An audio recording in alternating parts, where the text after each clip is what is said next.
The entire purpose of life is to throw us curveballs and make us adjust on the fly. For Alicia Holt, those curveballs were more than just minor shifts. They were life-altering changes. Alicia shares how she's walked through loss, corporate America, and motherhood.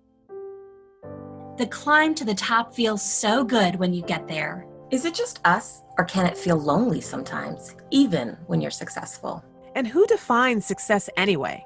What about life's twists and turns?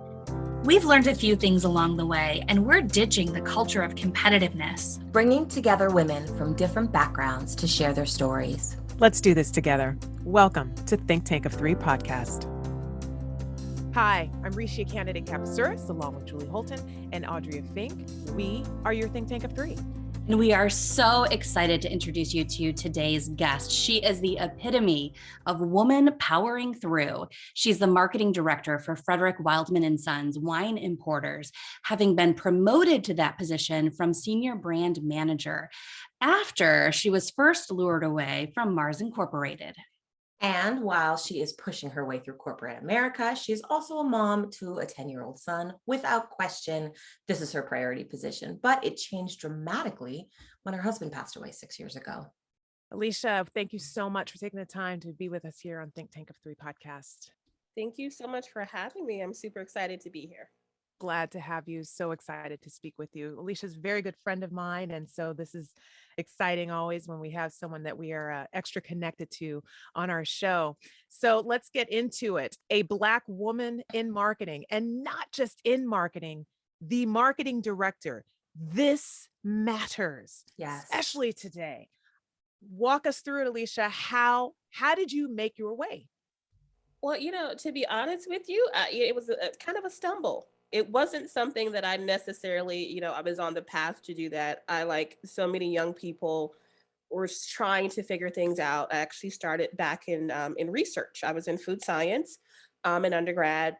I also started to pursue that in grad school. And I just had this epiphany one day of, I don't really like this. Like, this isn't my wheelhouse. While I enjoyed food, I enjoyed research on a certain level. I just feel like, long term, is this what I really want to do for a while? Decided not to do that, but I decided to go into the business side of food. And, I literally one day, I was in Penn State, I was at the food science building, and the business school was right across the walkway. And I just left and I walked across one day and I sat in somebody's office. I was like, how do I get in here? Like, how do I make this transition?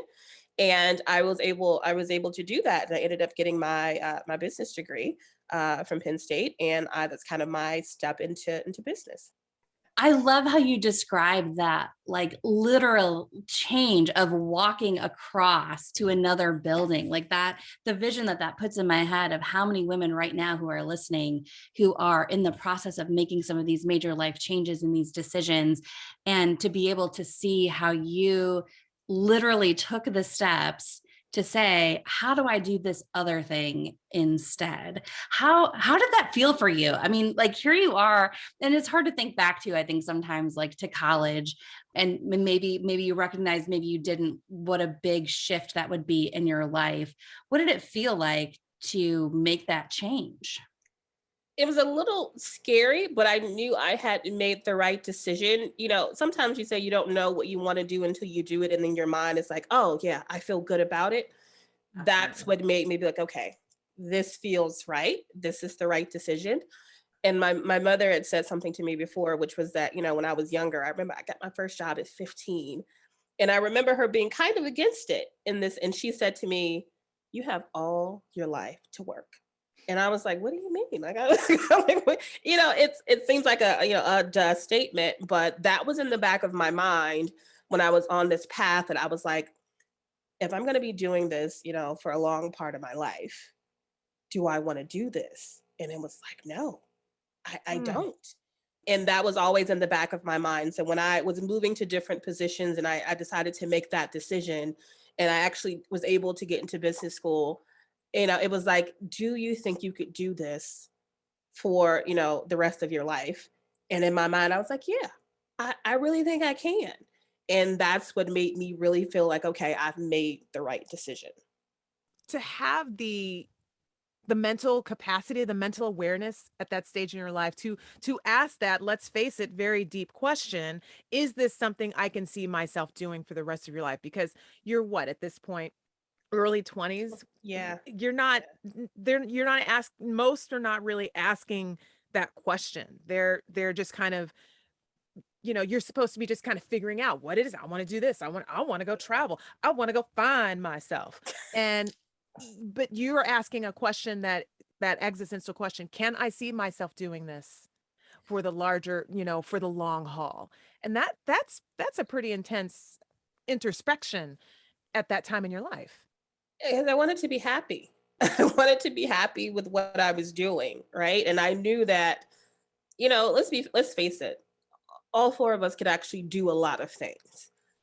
Would you be happy doing those things is an entirely different Right. question. And I didn't want to go and do a job because I could technically do it. I get a paycheck, I live okay. I wanted to actually be excited and happy about what I was doing. And at that point, it was just me, right? I wasn't, I didn't have anybody, I didn't have any kids. I just wanted to be happy with what I was doing. And a lot of times you don't know until you get into it, but you oftentimes know what you don't want to do. And I knew what I didn't want to do. So there was no need in me continuing down a path of something that I was sure I did not want to do. So when it comes to even something that's a little bit new, but I have interest in it, it feels right versus something I just know I don't want to do. It felt like the right path, right? It was an easy decision at that point. I love that we're having this conversation. It feels very nostalgic in a way to have it, because when this podcast started, it started because Julie and I were looking at the roles we were in and thinking we didn't have a clear path, right? Like we started working, we had jobs, but we didn't necessarily know what the next thing was going to be. And I think it's really important to normalize this idea of you're not going to go and your first job, out of college, or even your first degree out of college, is not necessarily going to set the path for your life. You really have to say, okay, do I like what I'm doing? Is this feeding my soul? Is this work meaningful for me? Or am I just clocking in, clocking out? And there's nothing wrong with just clocking in, clocking out if that's what you want for your life. But if you're looking for a career, it can be really hard to just take the first job you get out of college and then hope that that is the right one. And how many people leave college knowing that the degree they just earned is not in the field that they want to go into? But it takes so much courage at any step to be able to change course. We talk at length on this podcast about women navigating the corporate world and being confident within that space. So, Alicia, I'd love to ask, what have you had to deal with, not just as a woman, but as a woman of color in corporate America? That's a very loaded question on multiple levels, because I think part of the things that women and women of color deal with in corporate culture, it's just something that's ingrained in the culture. And I think a lot of times even the people that we work with don't understand how so much of that bias is interwoven in just how the corporate culture is stacked up and works. For instance, I was on a meeting the other day with a sales team, some other clients that we were working with, and there were 66 people on the call. 6 were women, 2 were people of color. I don't know what made me kind of scroll through, because it's on a Zoom call, of course, but you can see everybody's camera, and I'm just like, wow. Wow, this is really, so I was the only woman of color on the call. There was one other man of color on the call. And, but I also had to say to myself, yeah, was I surprised? No, it's just the culture and the world that we live in and we operate in it. That's just how it works.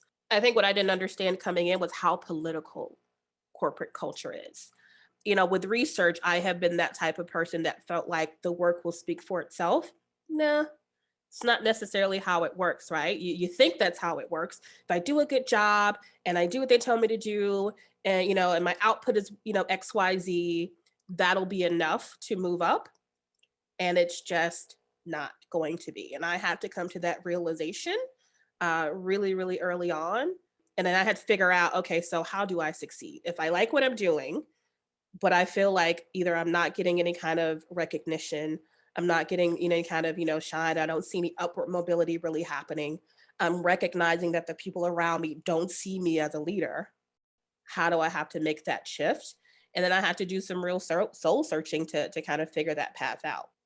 It's the fallacy of meritocracy, the assumption that if I just work really, really hard, people are going to see how awesome I am. And sadly, in business, that's just not the case. The squeaky wheel, if you will, is the one that gets tended to because it's the person who is saying, look at all of these amazing things I'm doing, is the person who then gets recognized. We just had a guest on who was a VIP at a very large company. And she said the only way that she moved up was to essentially act like a man and toot her own horn, talk about what she has been doing and why it's been successful. In-house politics, no matter who you are, is complicated, especially when you are a woman or a woman of color. So talk to us a little bit about the client perspective. How did you see some of those issues playing out as a woman and a woman of color in leadership with your clients? I think a lot of it, I happen to be on the marketing end. So the benefit that I have is typically people are trying to please, to please me, right? Because they want my business. But, things have been overt and then things have been not so, a little bit more subtle. I will see things like people feeling like they can speak to me differently and be super comfortable because I'm the cool Black girl. And of course, she'll understand. And I can talk about these things because she's going to be cool with it. I've been in positions where I've been standing by a coworker that was not Black, and somebody's coming over to talk to us at a trade show or something, and they spend all their time directing their energy to my coworker because they assume she's the one that's making the decisions. And then it all comes down to my coworker having to say, well, actually, she, Alicia is the person you should be talking to. And you see their face kind of go, uh-oh. And I'm like, yeah, you're right. Uh-oh. Because now I look at you differently in terms of how things can be done. And then I think this happens with people of color and in no other group, and I don't really know why, is that people take an experience that they've had in the workplace with one person of color or one woman, and they apply that to every minority that follows, right? And Yes. the idea that, yeah, I'm not saying that every woman in the workplace you're going to have a great experience with or just performs or is outstanding or every person of color is that. But for some reason, you can have so many people that are fired that are, white males, and they don't think anything of hiring 10 more right behind this person. But God forbid there's a mistake with a woman or a person of color. It's like that's the warning bell. We got to be careful about those people. Right. And I feel like that's where it comes down to, you don't really have the wiggle room to mess up because you're really messing up for everybody that comes in behind you. They will never let you forget it. Corporate America is so frustrating to me. The fact that you guys are a part of corporate America, I just feel like, how have you not lost it on people? Because you are literally, if you are constantly keeping yourself in check, because you know that you have to make sure that your persona is on point at all times, even in the world of saying, well, then act like a man and toot your own horn. At the same time, you have to do that carefully too, because then they're looking at, well, why is she acting like, and she's aggressive, right? That it's not, you're not savvy. For a man, you're savvy. For a woman, you're pretty aggressive, or there's some other random adjective to describe how you are presenting yourself as a business person, even though you're presenting yourself the exact same way the male counterpart is, but because it's coming from you, it's different. That is a lot of hats to maintain. How are you not tired? I'm asking all three of you because I Oh, don't understand how you, no, no, we're or are exhausted. you? Don't get don't get it twisted. We're Reese, do you exhausted. remember just a couple days ago when Yeah. I was like a crying hot mess and I was like, I don't know what's wrong with me. And you're like, I know what's wrong with you. You're dealing with too much at once. Like that's how we handle it. Right? Bring I it mean, home. You bring it home. really, you bring it home. It builds up over time, and I'll speak for myself. So day after day after day, you focus on doing the right thing. You focus on representing who you are and your own true authentic self in business. And there are some days that are better than others, and some days that fight creeps up on you. That's how I experience it. But at the same time, I will tell you that I am so empowered, feel so empowered, even just by being surrounded right now in this podcast by the three of you. Because when you are standing together, locking arms with other women who are fighting that fight along with you, it gives you a feeling that, you know what, we can live another day. We can get through this, and we can get through it stronger and better than ever before. I agree with that. I have also found out that me tooting my horn isn't enough. Advocacy in the workplace is huge, right? So you need to have somebody above you, not your work bestie, not your work husband that sits beside you in the cubicle. You need to have somebody above you that is sitting in those decision-making rooms that will vouch for you. Absolutely. That makes all of the difference in the world, because everybody's going to say that they're great, right? I can toot my horn, I can say all the other thing, but even having a man that vouches for you, honestly, is as sad as it is to say, because that's a level of respect that you've gained. You gotta have somebody that vouches for you. That's why if you find yourself in a position where you have a boss that doesn't really care about the people under them and where they go and their track record. I've had people tell me, look, your job is to make me look good. I knew in that moment this person didn't care an iota about my career path or me moving up or me doing anything. And that was like, okay, where can I go? Because this person is supposed to be my advocate. And if they're not my advocate, and when those decisions are being made, they're not going to raise their hand and say, hey, Alicia is good at so-and-so, or Alicia has done whatever, when I'm not there to be able to toot my own horn. So that means something. So I would say to anybody, find you an advocate. I don't care if you have to create your own cross-functional teams, and so you have people above you so that you can do things. You need to find people that will vouch for you and not just yourself, because that means a lot, and that gains a lot of respect from a company perspective. When I was at the law firm I was at, my first year, I worked really, really hard. And I had a leader that I worked with who told me in his commission meeting, his compensation meeting, that he told everyone he couldn't have done what he did without me. This compensation meeting had nothing to do with me, but he was such an advocate of me that he really promoted me. And it made me think, okay, that he's talking to people who make compensation decisions. I'm going to make sure that when I'm having conversations about other people who I think are awesome, I'm gonna plug them when I can. It's important to not only get yourself an advocate, but to be an advocate, because then other people also want to recommend you. Alicia, while being a full-time corporate boss is what you do, your number one job is being a mom. But you're now a mom on your own after the death of your husband. Very difficult topic, I know. Can you discuss what happened there? I had a partner. We were together for 7 years. He passed away in 2015. Our son had just turned 4 about a month before, and he's 29 years old, and he died. We after we found out that he ended up having, or he had a genetic heart condition that we didn't know about. And so I found myself, which is a position I never thought I would be in, a truly single parent overnight, right? And I say single, meaning the other person is just not around. He's not up the street. We're not, he's gone. And I have a little boy. I grew up with sisters, and I'm just sitting there by myself thinking, oh my God, what am I gonna do? Especially because he was such a hands-on dad. He was really, really, really hands-on. When our son was sick, he stayed home.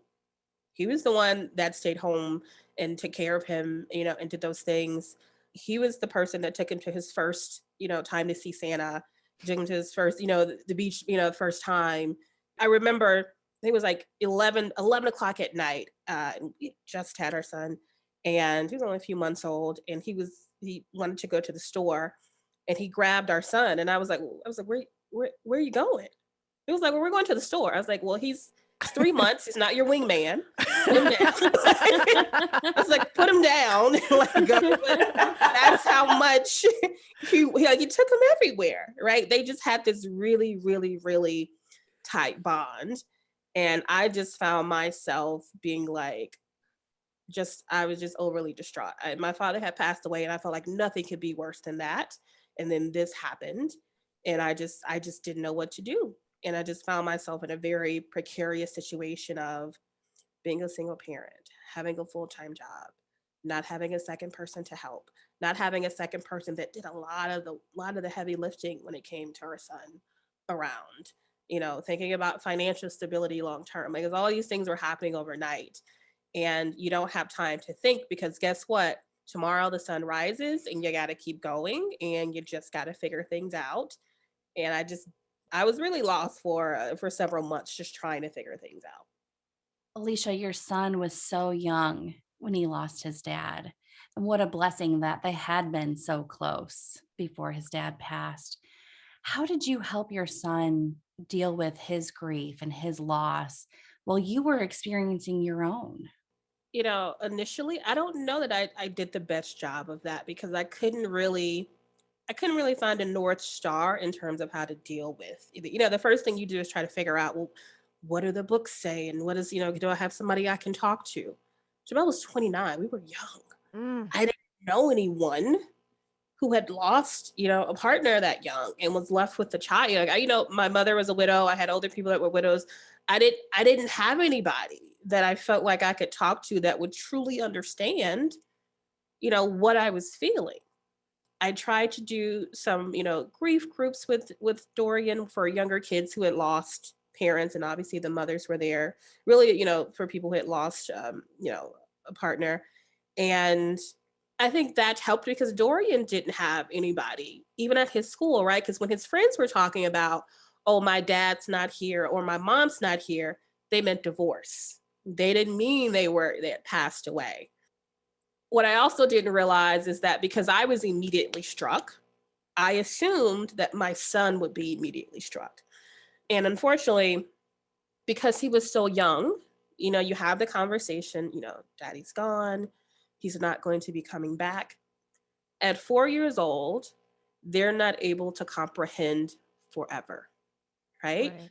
So even though I was having these conversations with my son, and, he would still ask, but, where's daddy? Well, I Mm. haven't seen daddy. So I had to have the conversation over and over and over again, which, doesn't make it easier, but you got to have it, right? Your mom, you got to power through it. And so I honestly felt like my son's grieving was so delayed, because until he was about 5, daddy hadn't been around for a year, and he really started to understand what death meant, what forever meant, is when he started to grieve. So it was really, really delayed to where you would think a year later things are getting better. It was actually the opposite, because he had a level of understanding that he just didn't have when he was 4. So, being around those other kids, I think helped a lot. I think it helped me to personally be grateful, because, I was around women who had 4 kids, and their husband had passed away. One woman's husband had committed suicide, and there were so many other instances, and, women who had to really watch their husbands suffer through, long cancer battles. And I was like, as tough as it is for me, like, I couldn't be these women. You know what I mean? It just put in perspective, the hurt that people are going through. And while you feel like yours is insurmountable, but you see how and they were so gracious, and they were so sweet, and they were so willing to talk to me about things, and, offer up things. And, it was just like, if they can do it, I definitely can do it. Right. So, I didn't stay in the group for an extended amount of time, but even the time that we were there, it gave me so much more oomph and strength to be like, okay, girl, Like you got to get it together because life has to move forward, and you got to be there for your son, and you have to have a child that you hope doesn't fear death, right? Because you have Mm, to have a conversation with your child that you hope to not have to have it for. Mommy's going to die one day too, and mhm. grandma's going to die one day, and you're going to die one day. It is all everyone who lives, and so you're trying to build that. But I got to a point where it shifts your relationship with your child. I am so abundantly open and honest with my son because I don't ever want him to be caught by surprise about things that happen in life, and even bad things. Bad things happen. Yeah. They just happen. And so I feel like the conversation was shifted much earlier in his life because of what obviously happened to us. But we are open. And my son can ask me anything. I don't care if it's about sex. I don't care if it's about death. I don't care if it's about alcohol. Right? Ask me anything, and I will give you the honest answer. Obviously, it's something that he can understand, but it made it so that I really understood how important it is to have an open dialogue with my son, because I don't ever want him to be going through something or thinking something and not be able to come to me because he now doesn't have that male figure to go to, right? The things that Right. you would think that he would talk to his father about because they were so close. I knew from that moment on, things changed, but I think for the better. You've touched on it already a little bit. I was going to ask you, we had been talking and you were saying you didn't realize how much you had given to your career prior to the death of Dorian's dad. So what did you mean by that? Because I think you've kind of expressed it pretty good when you just said he was scooping him up to take him to the grocery store at 11 o'clock at night. And I'm like, "So hold your roll."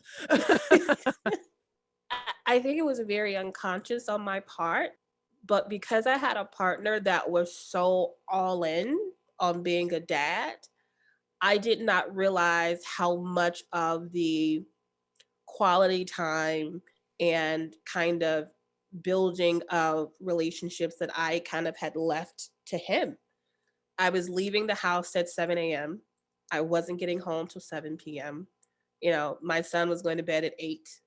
And even when I would get home, I'm drained.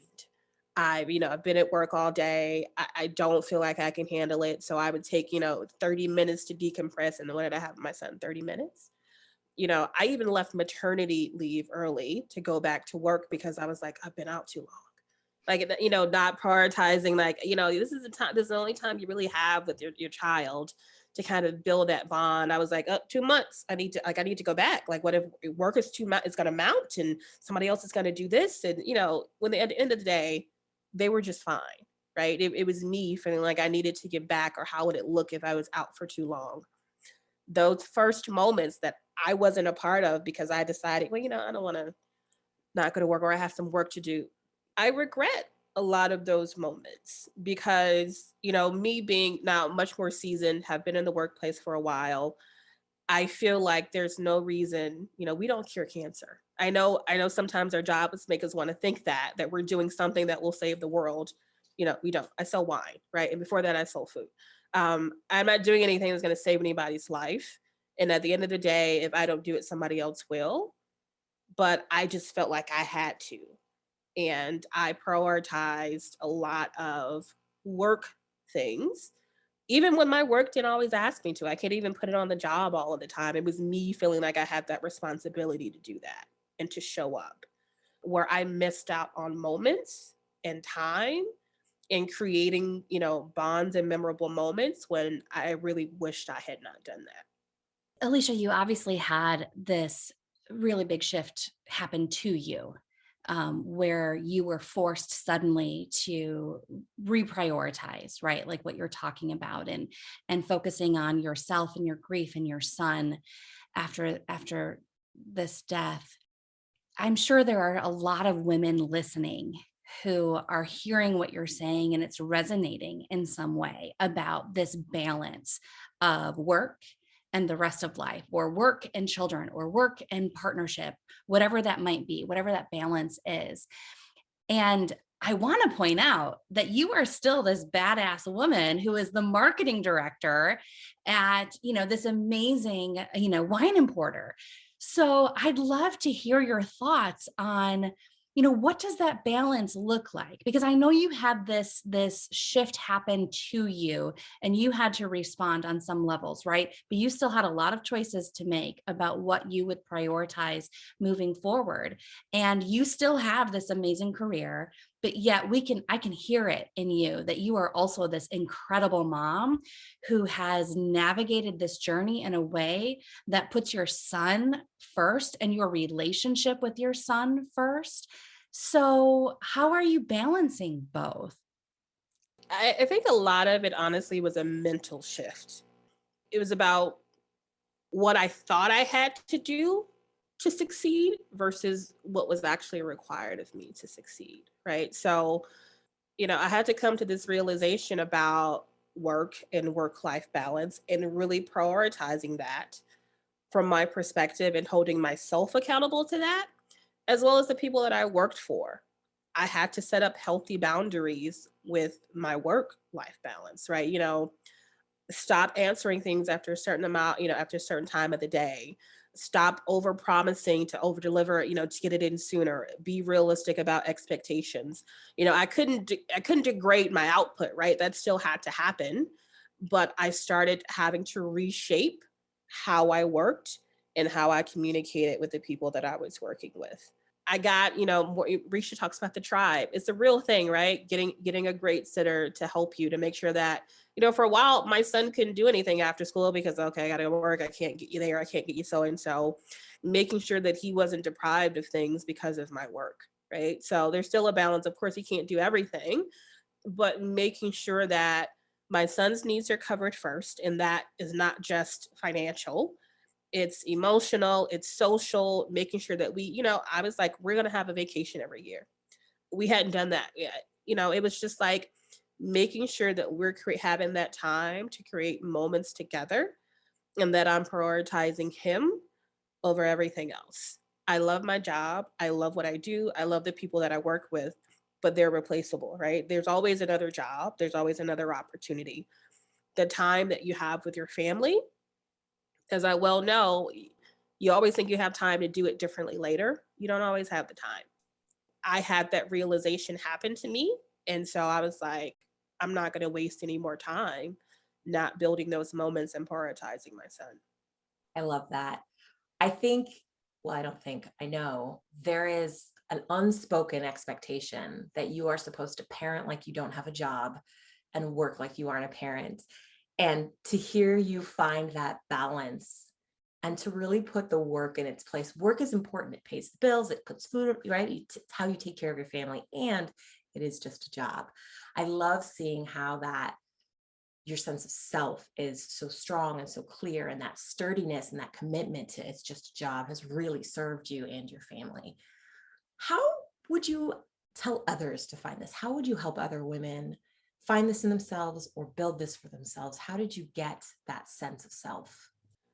I'm going to be honest, I think it starts with the actual job.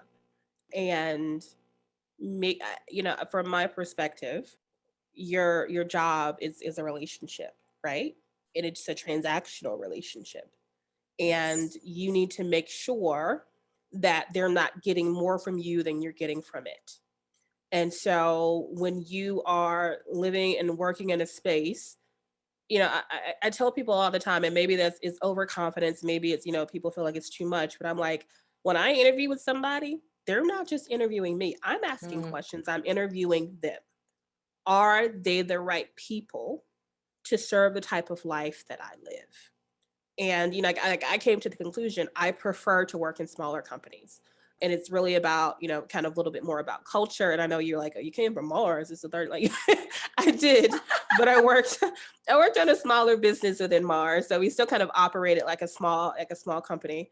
And I figured out where I perform best, but it also gives me the leeway and the flexibility to be the type of parent that I need to be. So, I set it up in my mind that I'm never afraid to walk away from a situation that doesn't serve my life in the way that I want to live it.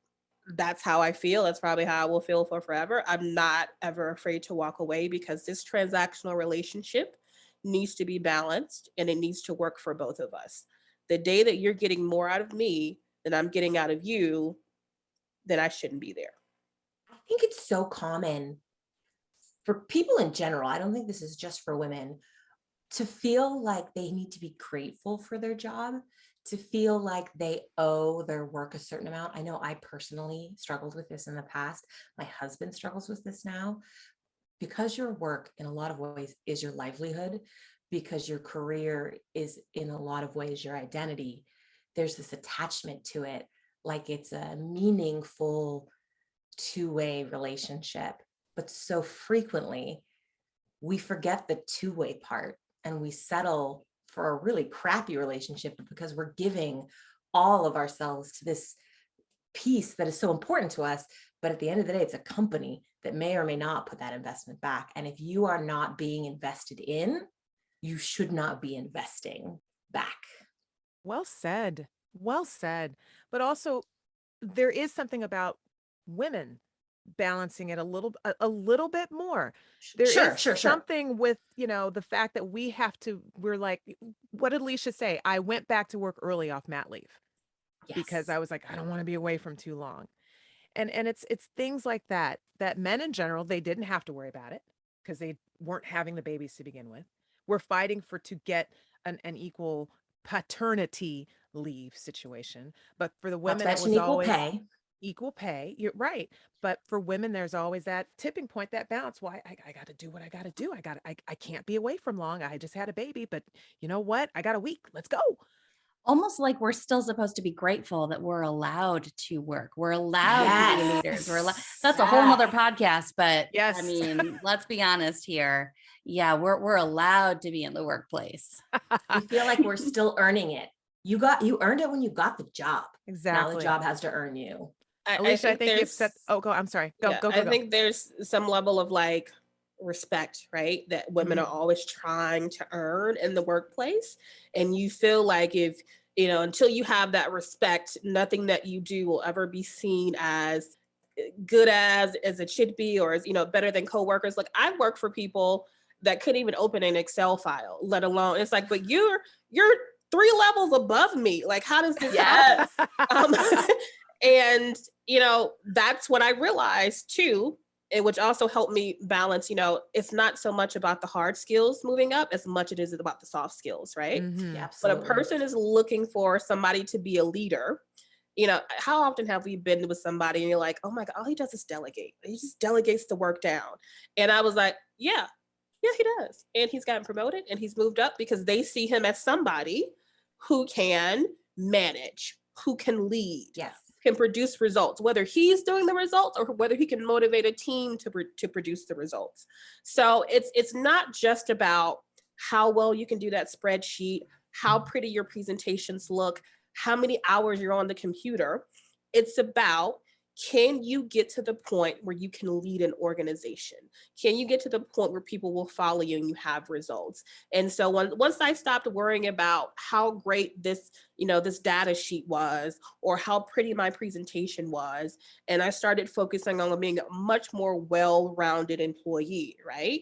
And speaking up more in meetings, bringing my ideas more to the forefront, trying to get direct reports and saying, okay, this person did this because of me, or I trained this person to do so. And so when people do well under you, that speaks well to you as a person that's leading them. Man, Alicia, we could be going on. There were so many more podcasts that came out of Alicia's mouth. You're such an amazing individual, and there was so much more that we could talk to you about. But we need to close this one up. Before we go, we always collect advice from the wonderful women who come onto our podcast to share with the communities with regards to moving forward with their careers or with their lives or with whatever it is that they're working towards. So we have 3 rapid fire questions for you. So quick answer, shortest point to the point. Are you ready? Yep, I'm ready to go. All right. Number 1. Is there a lesson that you recently learned that you wish you had learned earlier in your career? I just spoke to it before, but it's really about the interviewing of the company. I think you're so happy to get somewhere. And you're so happy when somebody calls you back and you're so busy trying to impress them. Did they impress you?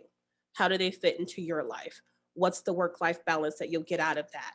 All of that is important in your matriculation there, how happy you will be there, and how successful you will be at a company.